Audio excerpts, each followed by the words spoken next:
সবুজে ঘেরা এক টুকরো ছবির মতো সুন্দর আমাদের হলদিয়া গ্রাম। আর এই গ্রামের প্রাণ তার অপার সৌন্দর্য।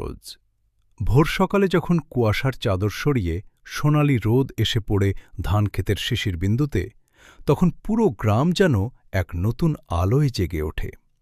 বাঁশঝাড়ের ফাঁক গলে আসা মিষ্টি রোদ আর বিলের জলে ফুটে থাকা শাপলা ফুলের মেলা, এই সৌন্দর্য যেন প্রকৃতির নিজ হাতে আঁকা এক ক্যানভাস।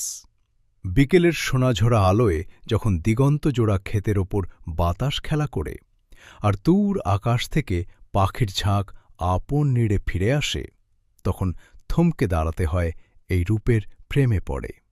শহরের ইটকাঠের ভিড় থেকে দূরে প্রকৃতির এই শান্ত ও স্নিগ্ধ শীতলতাই হলদিয়া গ্রামের আসল পরিচয়। সত্যি, আমাদের হলদিয়া গ্রামের সৌন্দর্য শুধুই এক দৃশ্য নয়, এ যেন এক প্রশান্তির অনুভূতির নাম। ইতি এক্সপ্লোর চটতলা।